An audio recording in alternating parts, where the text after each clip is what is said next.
Olá, meus caros, sejam muito bem-vindos a mais um Café com Caton.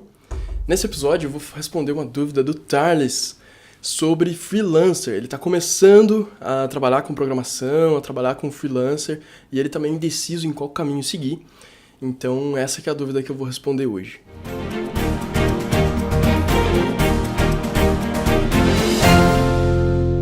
Meu nome é Lucas Caton e eu ajudo pessoas que nunca programaram na vida a começarem a programar e avançarem em suas carreiras.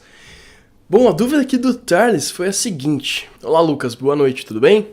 Bom, eu não me considero autodidata, mas eu gosto de estar em constante aprendizado, ainda mais sobre programação. Estudo Python e há um ano ainda sou fraquinho em vista de outros desenvolvedores que eu conheço. E recentemente eu tive uma sacada muito massa de um projeto mobile, muito boa ideia, só que eu preciso aprender Ionic, que eu me identifiquei bastante. Enfim, preciso também aprender sobre API, correto? Então acho melhor eu me concentrar primeiro em API ou na plataforma Ionic, ou as duas coisas em paralelo. Tarnes, que legal, cara. Tanto Python quanto a Ionic são ferramentas que eu gosto. Apesar de que a Ionic eu ando evitando trabalhar com esse tipo de ferramenta ultimamente, porque eu ando gostando muito de trabalhar com React para fazer aplicações nativas, né? Para quem não conhece, React é uma biblioteca do Facebook. React, né, para você fazer as interfaces, e React Native é uma ferramenta que usa o React por baixo dos panos para criar aplicações mobile, né, aplicações para iOS, para Android, nativamente. Ou seja, você escreve código JavaScript, ele compila aquilo lá para... Ele não compila, na verdade, né? Ele interpreta, ele tem como se fosse um wrapper na hora de você converter para um aplicativo final, que ele usa o código JavaScript e consegue entender aquilo de forma nativa. Então você não perde com performance e você consegue usar uma linguagem muito comum, que é o JavaScript, muito mais comum, muito mais pessoas conhecem. Então você não precisa usar Swift, Java, Kotlin, enfim, você pode usar só JavaScript e você tem uma aplicação tão boa quanto uma aplicação nativa de fato, né? Bom, uma coisa para você ficar menos preocupado é que criar APIs não é uma coisa de outro mundo.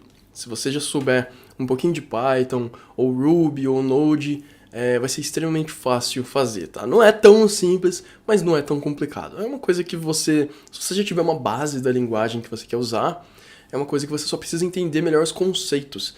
Porque não tem muito segredo, assim, você vai criar...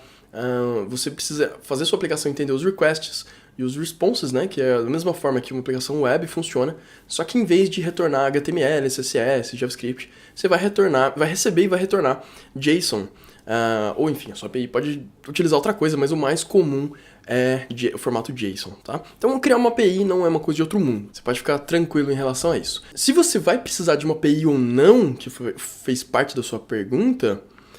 depende do tipo de aplicação que você está criando. Se você está criando, por exemplo, uma aplicação, vou dar um exemplo aqui, uma calculadora. Você não precisa acessar dados externos, não faz sentido. A não ser que você esteja fazendo conversão de moeda, por exemplo. Aí você teria que verificar algum serviço de flutuação do dólar, por exemplo. Você quer saber quanto está o dólar hoje, você abre a aplicação consulta uma API ou externa, ou uma API que você mesmo criou, e aí retorna para o seu cliente, né? O cliente é o que a gente chama, no caso é o mobile, poderia ser uma aplicação web, também seria o cliente. No caso da sua aplicação mobile, seria o cliente recebendo esses dados. Então, só para deixar mais claro, existem, assim, vamos resumir bastante aqui, tem 3 cenários do que eu estou explicando. O primeiro seria uma aplicação que vai rodar no seu celular, que não acessa nenhum serviço externo, então está rodando só no seu aparelho, ou no aparelho dos seus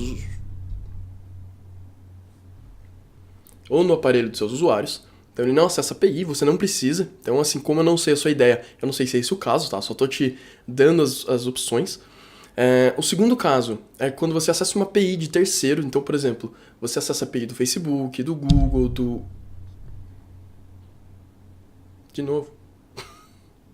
Você acessa a API do Google, do Facebook, do YouTube, do GitHub, ou mesmo das currencies, né, das moedas que eu estava falando agora há pouco, enfim. Você acessa um serviço de terceiro e você consome aqueles dados. Você envia, consome, enfim, você gerencia esses dados através da sua aplicação mobile. E o terceiro caso é quando você mesmo desenvolve a sua API. Então vamos supor, no caso do EasyBills, por exemplo, minha startup. Eu estou desenvolvendo uma aplicação mobile e ele consome uma API que eu mesmo desenvolvo, eu mesmo mantenho, feita em Ruby, no caso, feito em Rails, E, enfim, eu mesmo mantenho os dois lados, tanto o servidor, a API, desculpa, quanto a aplicação mobile. Tá? Então são esses 3 cenários, e aí vai depender muito do que você precisa. Agora, o que você deve estudar primeiro, na verdade não importa tanto. Se você quiser brincar com uma API de terceiro, você pode, por exemplo, a API do GitHub é aberta, é pública. Então você pode desenvolver sua aplicação acessando a API do GitHub, que não tem problema. Você vai poder estudar, seja Ionic, seja com React Native, seja com qualquer outra ferramenta. Você vai conseguir acessar essa API e aprender como é que funciona, né? Como você vai utilizar React Native ou Ionic, você pode usar um fetch para ele buscar as informações, que é bem tranquilo de utilizar. E aí, utilizando uma API de terceiro, você consegue entender e estudar e se preparar como que isso funciona, né? Você pode aprender do lado do cliente.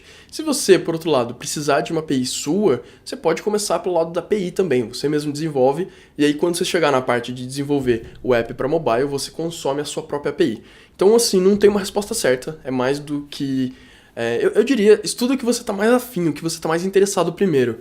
Porque não faz muita diferença, na verdade. Então, para finalizar, uma dica extra aqui.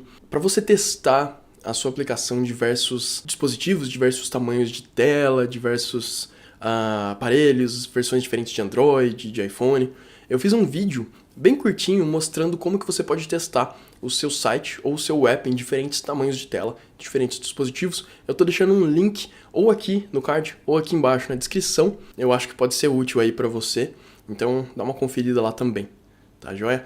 Então esse foi o Café com Caton de hoje. Espero que vocês tenham gostado do episódio. Me conta aqui nos comentários o que vocês acham, se vocês desenvolvem APIs, se vocês estão fazendo algum projeto legal, coloca nos comentários aí pra gente trocar uma ideia, tá joia? Um grande abraço, eu vou ficando por aqui e a gente se vê na próxima vez. Tchau!